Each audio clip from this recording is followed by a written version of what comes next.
वापस आके नबी पाक सल्लल्लाहु अलैहि वसल्लम ने फरमाया कि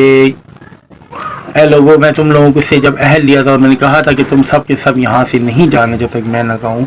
तो तुम मुझे छोड़ के क्यों आए। कुछ लोगों ने मुख्तलिफ बहाने किए कि भाग दौड़ हुई तो हमारी ये सवारी वापस हो गई, किससे कुछ कहा, किसी ने कहा कि हमें पता चला आप इतना शहीद हो गए तो हम इसलिए अपनी जान बचा के आए। तो उसके बाद नबी पाक सल्लल्लाहु अलैहि वसल्लम ने मौला अली अलैहिस्सलाम से पूछा, अली तुम तो इस जंग में शामिल भी नहीं थे, लेकिन तुम क्यों आए, तुम्हें पता था तुम्हारी जान को खतरा भी था। मौला अली अलैहिस्सलाम ने फरमाया, बेशक आपने फरमाया कि या रसूलल्लाह सल्लल्लाहु अलैहि वसल्लम, अगर आप मुझे जब पता चला कि आप नहीं हैं, आप शहीद हो गए हैं और मुझे यकीन नहीं आया था और मैंने कहा था कि जब आप इस दुनिया में नहीं हैं तो मेरा इस दुनिया में रहने का क्या फ़ायदा, तो इस वजह से मैं ये सुनकर आपके पास आ गया था। फिर उसके बाद नबी पाक सल्लल्लाहु अलैहि वसल्लम ने फरमाया था इन लोगों को, देखो ये है अली जो मेरी जान के लिए अपनी जान को दांव पे लगाकर अपने आप को बेखौफ व ख़तर हो के दुश्मन के लश्कर में अकेले आ गए और मेरी जान बचाई। इस तरह के मौला अली अलैहिस्सलाम के बहुत सारे वाक़यात हैं। बेशक एक दफ़ा इसी तरह नबी पाक सल्लल्लाहु अलैहि वसल्लम ने एक मेंबर सा था, उधर बैठे थे और आपने इन सब लोगों से ये पूछा कि तुम लोगों को अगर मैं विलायत का रुतबा दे दूं या किसी को कोई ओहदा दे दूं तो तुम लोग क्या करोगे, और तुम किसी को देखो शख्स को कि वो कोई गुनाह कर रहा है तो तुम क्या करोगे। तो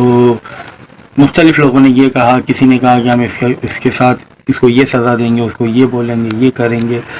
उसके बाद मौला अली अलैहिस्सलाम से आपने पूछा नबी पाक सल्लल्लाहु अलैहि वसल्लम ने, तो मौला अली अलैहिस्सलाम ने फरमाया कि या रसूलल्लाह सल्लल्लाहु अलैहि वसल्लम, मैं उनके ऐप पे पर्दा डालूंगा।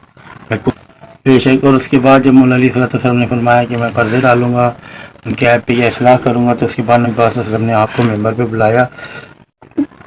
के आपका माथा चूमा। माथा चूमने के बाद नबी पाक सल्लल्लाहु अलैहि वसल्लम ने फरमाया कि या अली, बेशक आप अल्लाह का चेहरा हो, क्योंकि जिस तरह अल्लाह ताला के ज़ात लोगों के ऐबों पे पर्दे डालती है, इस तरह आपने भी यही कहा कि मैं ऐबों पे पर्दे डालूंगा। बेशक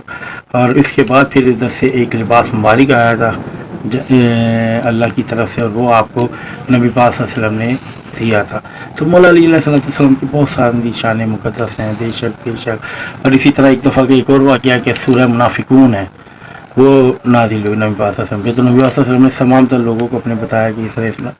सूरह मुनाफिकून है, और इससे मुराद ये है कि हमारे लोगों में से कुछ लोग ऐसे होंगे जो मुनाफिक होंगे। बज़ाहिर तो वो नमाज़ पढ़ रहे होंगे, सब कुछ नज़र आ रहे होंगे, लेकिन वो मुनाफिक होंगे। तो लोगों ने पूछा या रसूलुल्लाह सल्लल्लाहु अलैहि वसल्लम, हमें उनकी पहचान किस तरह करनी पड़ेगी। अभी तो आप मौजूद हैं, आप बता देंगे फ़लाँ बंदा ये है, फ़लाँ ये है, लेकिन जब आप दुनिया से पर्दा फरमा देंगे तो हमें कैसे पहचान होगी।